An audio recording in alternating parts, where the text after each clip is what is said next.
కావాల్సిన సామాగ్రి ఫస్ట్ మంచి ఇస్తరాకు, పచ్చని ఇస్తరాకు పైన మంచి బియ్యం పోసి కుండను మంచిగా శుద్ధిగా కడిగి కుండను పెట్టి కుండకు చుట్టూరుగా పసుపు కుంకుమ పొక్కులు పెట్టి కావాల్సిన సామాగ్రి అన్నీ అరేంజ్ చేసుకోవాలండి. ఓకేనా?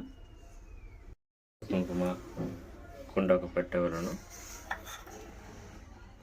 పసుపు కుంకుమను పెట్టినారు. తర్వాత వేప ఆకులతోని పువ్వులతోని కట్టవారు. వేప పువ్వు ఇట్లా ఆకు కుండకిలా కట్టుకోవాలి. వేప పువ్వును మనకు తగినంత వేసుకోవాలి. తర్వాత చింతపండును వేసుకోవాలి. మామిడి కాయను తరిమి ఈ విధంగా చిన్న చిన్నగా వేసుకోవాలి.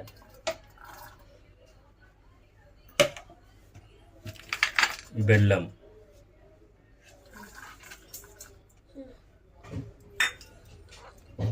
పుట్నాలు,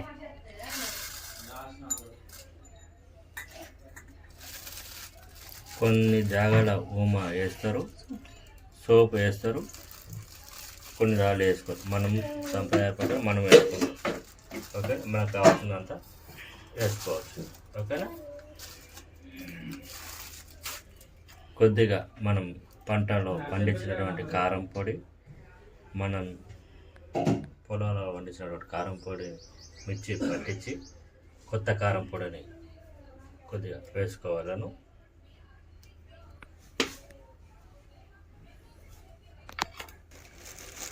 కొంచెం ఓమ కూడా వేసుకోవచ్చును. ఇలా చెడు రకాలని మనకు కావాల్సిన రకాలని వేసుకొని వాటర్ పోసుకొని మంచి వాటరు బోరు నుంచి తీసుకొచ్చినటువంటి వాటర్ పోసి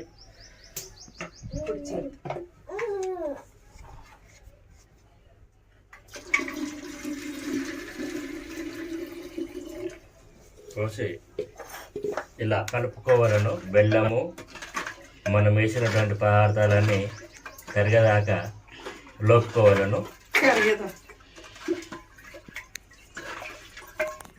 ఇంకా పెద్దలు ఎవరైనా ఏమైనా చెప్పేటట్టు కూడా మిగిలిన కూడా అన్నీ మంచిగా దేవునికి అన్నీ వేసి చేసినాక అగరబత్తి ముట్టించుకొని దేవుడా, భగవంతుడా, నారాయణ అన్ని కష్టాలన్నీ తొలగించి మంచిగా సుఖ సంతోషాలు ఇవ్వాలని ఆ దేవుణ్ణి ప్రార్థించుకొని మనకు అప్పులు ఇచ్చిన వాళ్ళు మంచిగా ఉండాలి. మనకు అప్పు ఇచ్చిన వాళ్ళు మన దగ్గర అప్పులు తీసుకున్న వాళ్ళు కూడా ఆరోగ్యంగా ఉండి మన అప్పులు తీర్కం చేయాలని ఆ దేవుని కోరుకోవాలి.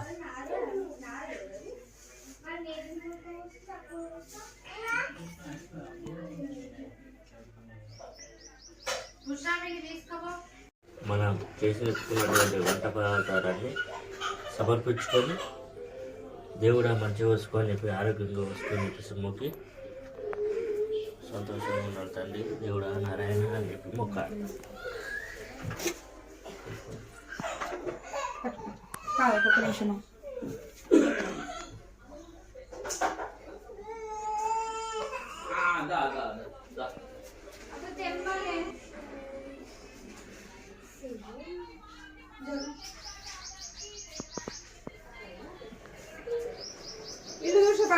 జై దుర్గమ్మ మాతాకి జై. మా ఇంటి దైవం దుర్గమ్మ మాత కూడా మొక్కుకోవడం జరిగింది. జై దుర్గా మాతాకి జై.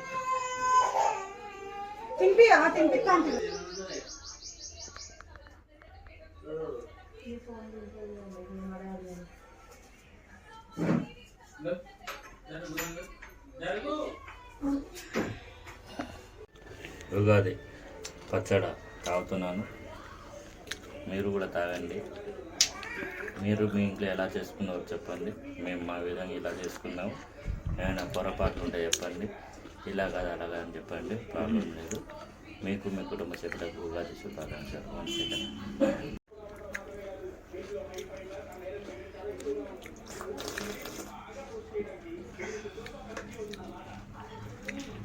అబ్బా చాలా బాగుంది.